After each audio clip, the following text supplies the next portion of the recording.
So aminado ka na ngayon. Aminado ka na ngayon na bago palikay ng sanlibutan ayon sa John 17:5, dalawang persona ang umiiral magkapiling, hindi iisa lang. Sangayon ka na. Sa akin bro, Bro, hindi nag-accept ka ako na kanina, wag mo sang-ayon. nang baguhin, kasinungalingan yan. John 8:44, ang ama ng kasinungalingan, ang demonyo, ayaw kong isipin, ikaw yung anak. Dahil sa katotohanan ang ipinapangaral ng Santa Iglesia Katolika na hindi maitanggi ng mga protestante sa lungatang aral at bahayag ng mga pastor. Ilalala.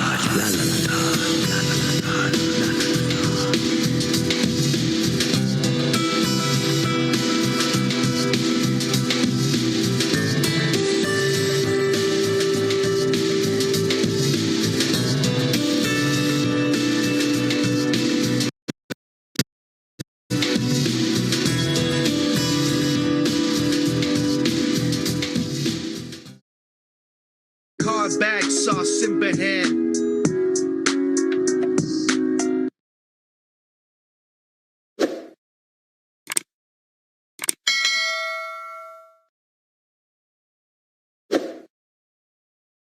Bro Index, ito yung tanong ko sa iyo bro, no? Ilan ang persona ng Diyos sa aral nyo? Ilan ang persona? In terms sa persona bro, second century na yan ginagamit. Hindi ako nagtanong kung kailan ginamit ang persona. Ilan ang persona sa paniniwala nyo sa paniniwala nyo, ilan ang persona ng Diyos? Hindi nga persona sa amin bro. Ano sa inyo? Wait lang. Isa. So may persona kayo? Ano yan, being? Ano yan bro, being? Naku, Ano ba yung tanong bro? naku po. Hindi persona sa amin. Roles and manifestation. Eh kung mabasa ko na si Kristo ay isa person.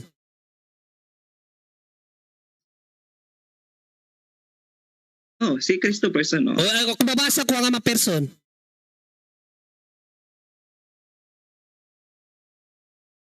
Sige na, bro. Naku, hindi pala alam nito. O sige, pakita ko ang ama person ha. Tama naman. Pero yung term na ama, bro, Tama, sabi mo kanina, hindi person ang ama. Ba't ngayon sabi mo tama? Ano ba talaga? Tama ang person? Hindi tama ang person? Pabago-bago ka ng statement bro, ayusin mo yung aral mo bro kasi kaya hindi mo makikilala ang tunay na Diyos kasi sa persona pa lang ng ama hindi mo alam Hebrews 1 to 3 babasahin ko sa iyo na ang ama is a person.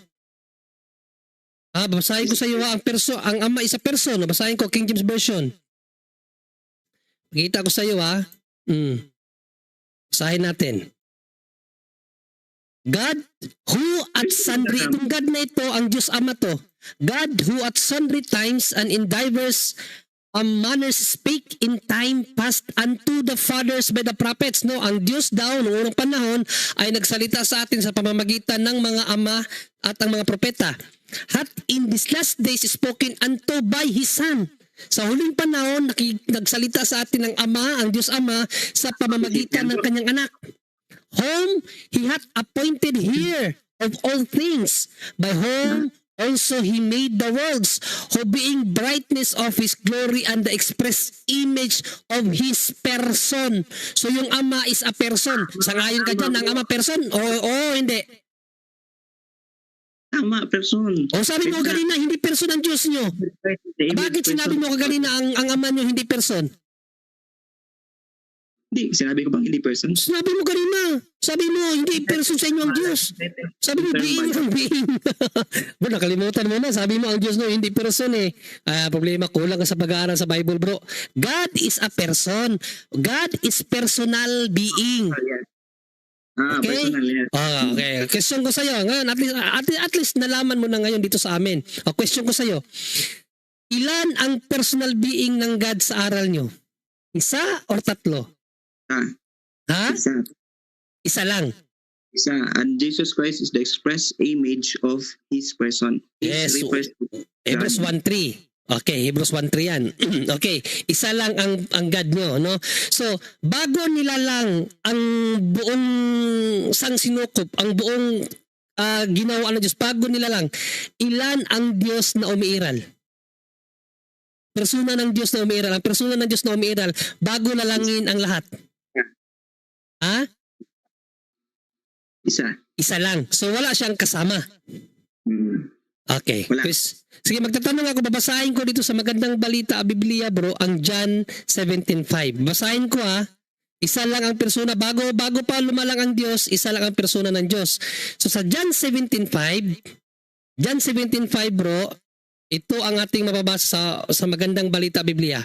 Ang sinabi ng Panginoong Jesucristo, makinig kang maigi kaya Ama, sa Panginoong Jesucristo nagsalita dito, hindi niya sinabi, kaya myself, hindi niya nirefer sa kanyang sarili ang Ama. Ibang tao, ibang persona talaga. Ipagkaloob mo sa akin ngayon sa iyong harapan ang kaluwalhatiang taglay ko sa piling mo bago pa likain ang sanlibutan. So, ang Panginoong Jesucristo na nagsalita, kapiling niya ang kaniyang Ama. Sabi mo, isa lang ang persona ng Diyos bago pa likain ang sanlibutan. Question ko sa iyo bro, sino ang kapiling ni Kristo bago pa likain ang sanlibutan?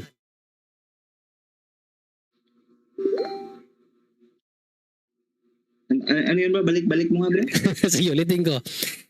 Nagtanong ako sa iyo kaganina kung sa paniniwala niyo, ilan ang persona ng Diyos sa paniniwala niyo? Sabi mo, isa lang. Tapos tinanong kita uli, bago palikain ang sangsinukob, ang lahat ng mga bagay bago palikain, ilan ang umiiral na persona ng Diyos? Sabi mo, isa lang. So isa lang ang umiiral na persona ng Diyos bago palikain ang lahat ng bagay. Dito, sa 17:5 ng Juan, ha? When Ano you ba? say person, sa anong gina-mean mo? Bro, tinanong kita kanina. Sige nga, ulitin ko muna yung tanong ko. Sige. Sige. Ulitin ko ang tanong baka nalito ka lang. So, tama ba yung narinig ko kaganina na ang persona ng Diyos nyo ay isa lang? Tama ba yun o mali? Tama. Tama yun. So, bago pa likain ng Diyos ang lahat ng bagay, ilan ang persona ng Diyos na umiiral? Isa. Isa. Okay, isa lang. Okay, so babasa na ako ng talata.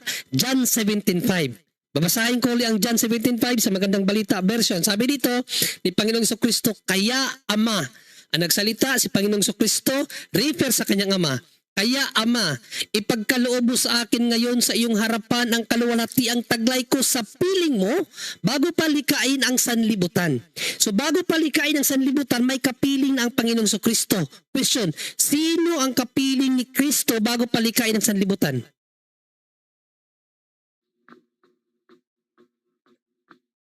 Sino ang kapiling ni Kristo? Wala nga sa Biblia, sa Old Testament wala. Wala. Sabi nga dito bro, sabi dito, basahin ko ulit taglay ko sa piling mo. Bro, sangayon ka ba na dito may kapiling si Kristo? Bago pa likain ang sanlibutan, mayroon siyang kapiling. Sangayon ka dito, hindi ka sangayon sa talata. Yung pagkaintindi mo bro, hindi ako sangayon. Hindi, wala akong inintindi bro. Binasa ko lang, kaya ko nga tinanong sa iyo Babasahin ko muli babasahin ko dito. Sabi ni Kristo, kaya Ama, bro, babasahin ko muna uli. Kaya Ama, ipagkaloob mo sa akin ngayon sa iyong harapan ang kaluwalhatiang taglay ko sa piling mo bago palikain ang sanlibutan. Bago palikain ang sanlibutan, sangayon ka ba na may kapiling si Kristo? Ayon sa talata na nabasa natin, oo o hindi? Kapiling ng Ama, yung plan niya, which is Jesus Christ, which is described as the Hindi yan nalagay dito, hindi plan nakasabi dito. Taglay niyang kaluwalhatian, glory. Di bro, yung pagkaintindi nga bro. Wala ka dapat intindihin dyan, sagot ka lang sa tanong ko. Ang tanong ko simple lang, ulitin ko yung tanong. Kasi kung sasabihin Pero makinig ka muna sa tanong ko bro, bago ka mag-explain uli, no? Para maunawaan mo ng maigi, dandahanin ko yung pagbasa. Baka nabilisan ka lang sa pagbasa ko kaya hindi mo naunawan. Dadadahanin ko para maunawaan mo ng maigi. Sabi mo, bago palikain ng sanlibutan, isa lang ang umiiral, iisa lang ang persona na umiiral. No? So babasahin natin dito sa John 17:5. Ang sabi ni Panginoong Jesucristo, kaya Ama. Sino yung nagsalita dito bro? Kristo. Si Kristo. Kanino referado? Sa kaniyang Ama. Ama. Okay? Si Kristo nagsalita, referado sa kanyang Ama. Ipagkaloob mo sa akin ngayon sa iyong harapan. Sino yung akin? Si Kristo. Sino yung iyong?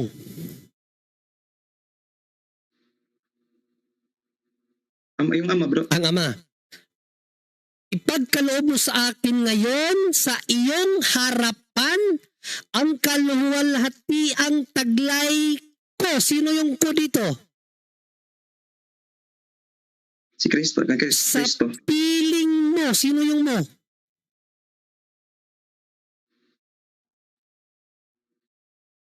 Yung Diyos, yung ama. Yung Ama. Bago pa likhain ang sanlibutan. Subject mo dyan, bro. Ang subject dyan, yung glory. Ang kapiling nga. dyan, yung Yeah, kaya nga yung glory na taglay ni Kristo na taglay na niya sa piling ng kanyang Ama. Si Okay? Kristo. Sa piling ng kanyang Ama, taglay na niya ang glory bago palikhain ang sanlibutan. Ang question ko ito.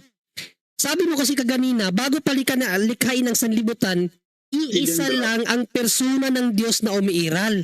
Yan ang sabi mo ganina. Ang question ko ngayon, ayon sa talata bro, makinig ka sa question bro, ayon sa talata, Ano yung kapiling niya dyan? ayon sa talata, bago palikhain ang sanlibutan, sino ang kapiling ni Kristo? Wala nga. Anong wala? Sabi mo kanina ang Ama. Ang kapiling niya sinasabi dyan, bro. Kung babasahin mo sa English yan, glory yan. Ang kapiling niya, glory. Ano yung mo bro? Ano yung mo? Personal pronoun? Or hindi siya pronoun? Ano yung mo? Personal pronoun o hindi? Ano yun, bro? Ano yung mo? Mo. Yung salita ng mo sa Tagalog mo. Ikaw. Or, ano sa English ang sabi mo? Englishin ko. Oh, Good News Translation ha. Englishin ko ha. Sa English, ito ating mababasa, 17:5. Father, give me glory in your presence now. The same glory I had with you. Yung you, ano yung you? Personal pronoun or hindi? Personal yun. Oh, personal. Pag sinabing personal, persona o hindi? Ayun, bro. Persona. O yung personal, ano yun? Persona o hindi? Personal nga eh. Ano yun? Persona o hindi? O persona. O sino yung persona dyan na sinasabi ni Kristo na the same glory, the same, parehas yung kaluwalhatian na taglay ko I had with you. O, sino yung you dyan na kapiling ni Kristo sa Tagalog? Kapiling mo sa Tagalog. Sino yung you dyan na kapiling ni Kristo? Yung glory naman kasi ang kapiling dyan. Anong glory? Bro, gabi. At Tagalogin natin kasi mas lalo ka nahihirapan sa English. Tagalogin natin.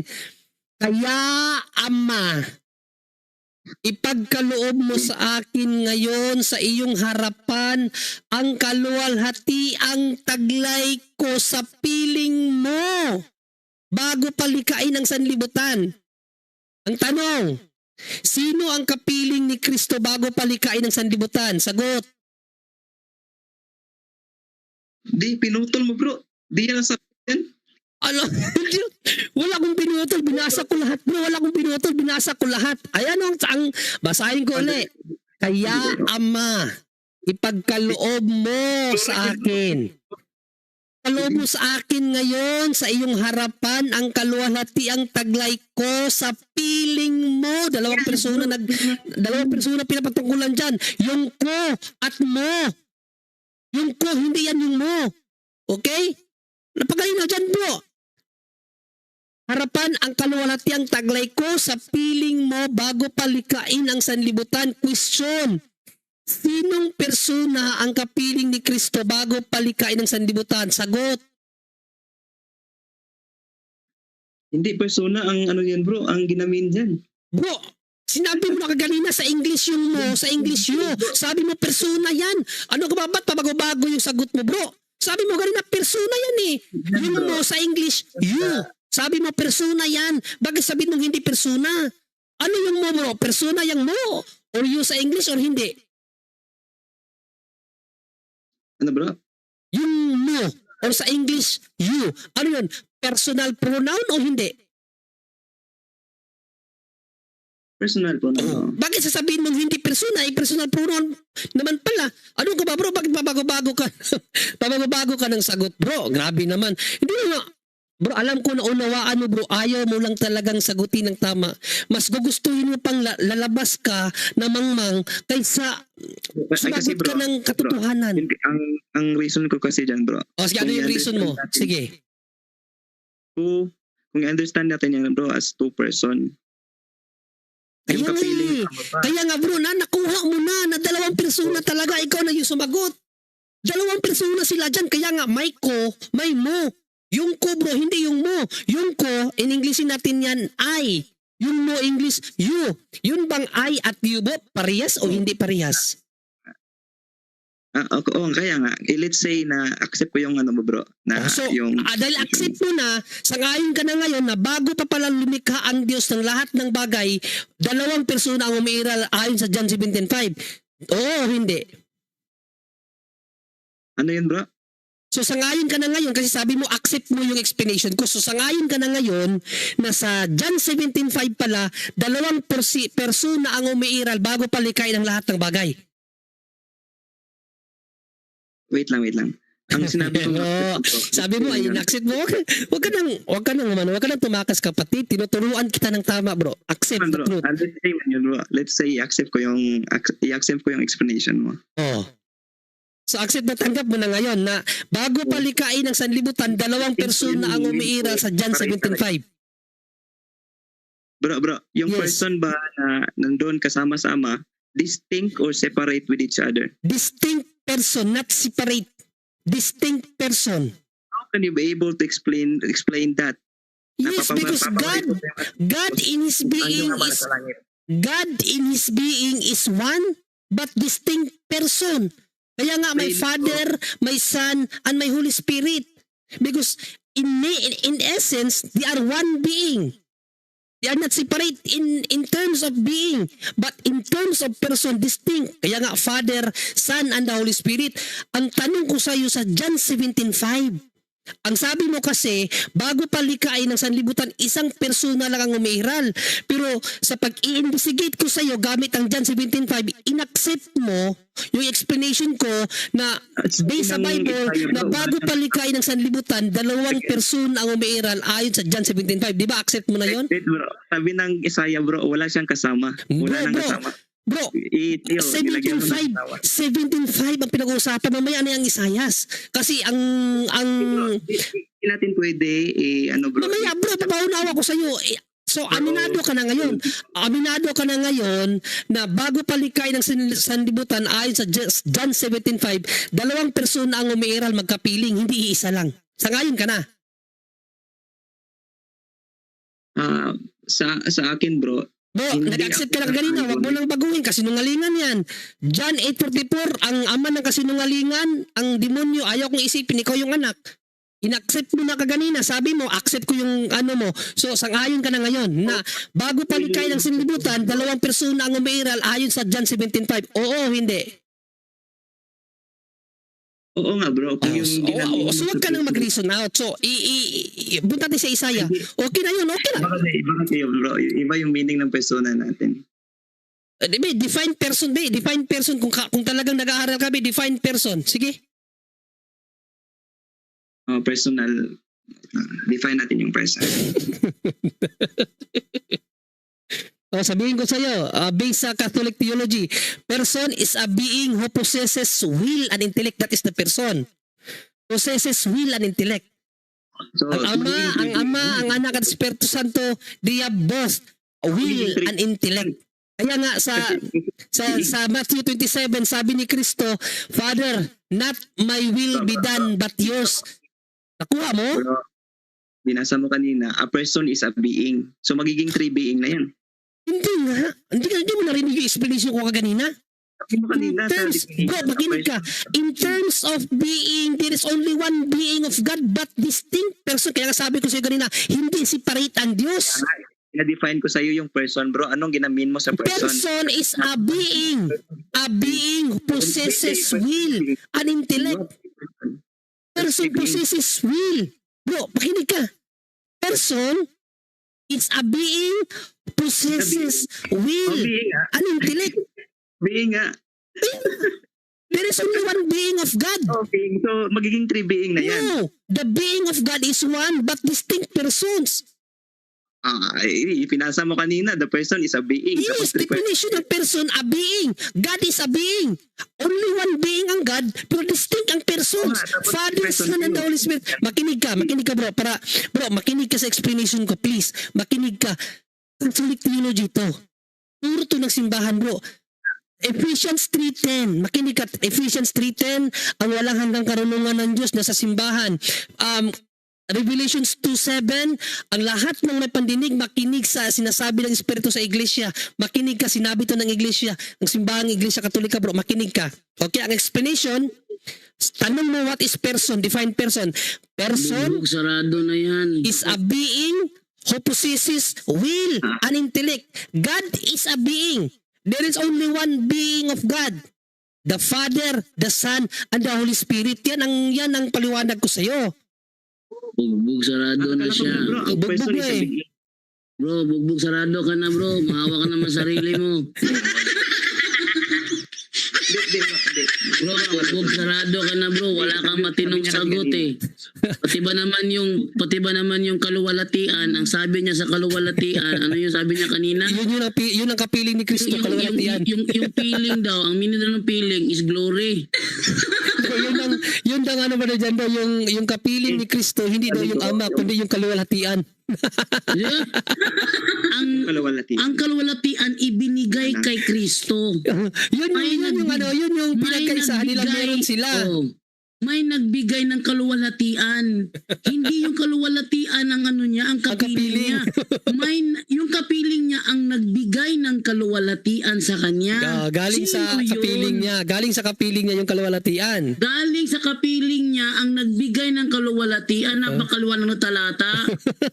Bro, bugbog sarado ka na bro. Hindi kapiling, hindi yung kaluwalhatian ng Mas kapiling maganda ni ganito ba, Kristo. Genre, mas maganda ganito.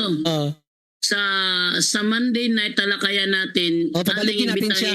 Kasi 12:30 na pala. Ating imbitahin siya na magbalik sa talakayan. Oo. Papasok ka bro sa Monday night talakayan bro. Oo.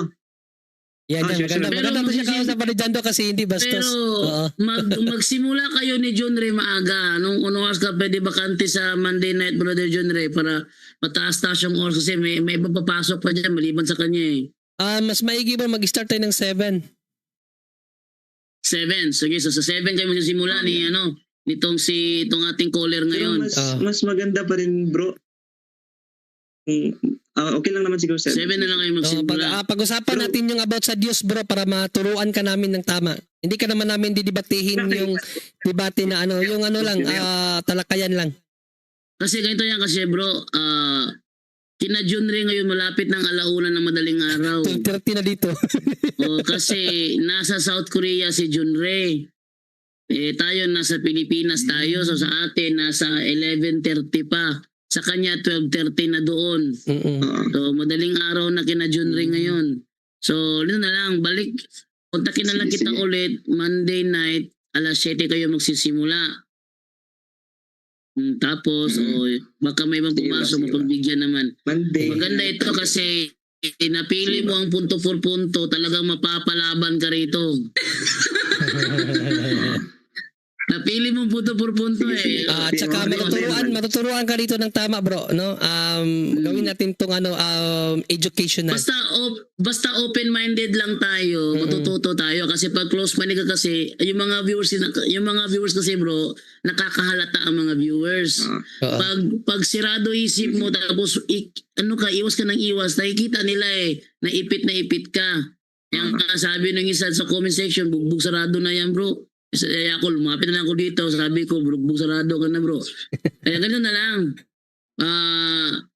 Para matuto tayo, pag tayo nag-aaral, dapat open-minded tayo. Ganun lang naman kasimple yun eh. Okay ba yun bro? Sige. Bro. Balik, tawagan kita ulit the next time sa Monday night kasi sa Sunday kasi bukas, ano yan, itanong mo kay Father Day. So hindi pwede ang talakayan sa itanong mo kay Father Day. Sa Monday night lang. So kontakin kita ulit sa Monday night para muli kayo magkatalakayan ni John Ray. Okay ba yun? Pero Sige. pero sa Monday night, meron ng moderator dyan. It's either si Romel, ang moderator, o sino mag-moderate. Sige, maganda. Maganda. Para Siguro. hindi magsabayan. Sige bro. Salamat sa iyo, brother. Juanes. Thank you, bro. Index, brother Index. Sige. Yan, so diapers, okay. So, Brother John Ray, Yes, bro. sa tingin ko, tayo iniwanan na ni Angel. Kanina pa yun. Kasi natulog na yun. Oo. Gabi na, no? Pero, ako talaga, nagtimpla ako ng gatas doon sa labas. Na-enjoy ako sa kakatalakayan ninyo. Talaga nag-enjoy ako doon. Tawa ko ng tawa eh. Kalahin mo naman ang ibig sabihin pala ng feeling sa kanya, glory. Natawa ako doon. Tapos, umamin siya na yung you is personal pronoun. Oo. Tapos itatanggi niya persona yung Nung una, bago ko tinanong yung Validiano, tinanong ko muna siya na ilan ba ang persona sa Diyos niyo? Sabi niya, ay hindi man persona ang Diyos, bro. Hindi na persona ang Diyos. Sabi ko sa kanya, paano kung mabasa ko sa Bible ang Ama, persona? Sige, basahin mo nga. Nung binasa ko, sabi niya, persona man yan. Naipit. persona. Ayun na nga. Sana bukas ang isipan niya para gaya nung yung mga na-convert natin sa talakayan, di ba? Para bukas ang isip, makikita nila yung kanilang mali. Kasi the more kasi na umiiwas sila, the more sila na naglilihis-lihis ng mga arguments, the more nakikita ng mga viewers yan. Okay? Okay, so Brother John Ray, para tayo Brother John Ray kasi nauna na sa inyo. Sa inyo, ano na dyan sa'yo? 12:53 na sa inyo. 12:33 na. Yun no, mga kapatid. Actually, na-enjoy. Hindi ko na namalayan yung oras. Na-enjoy ako. Na-enjoy ako sa kanya kasi siya, hindi siya bastos kausap kasi kung bastos yun, patatapusin ko na yun. Pero hindi siya bastos kausap kaya nag-enjoy ako. Nagustuhan ko yung way of arguments. So napaka scholastic ba, no? Educational. So sana marami kayong natutunan kapatid. Akala ko Katoliko siya ba diyan doon nagtanong siya kaganina. Kasi akala ko Katoliko rin eh. Lumanay na tapos nafe-feel ko parang kinukontra na niya ako. Sabi ko parang kinukontra na ako nito. Nagbabasa pa ng Katolik na parang kumontra sa akin. Oneness pala siya. Hindi ba natin nakuha yung pangalan pero sana kapatid. Tinanong ko siya, oneness ka ba? Sumagot na oneness eh. Tinanong ko siya, oneness ka ba? Sige ko. Yan, so maraming salamat mga kapatid. See you tomorrow. Same time, same place. God bless all.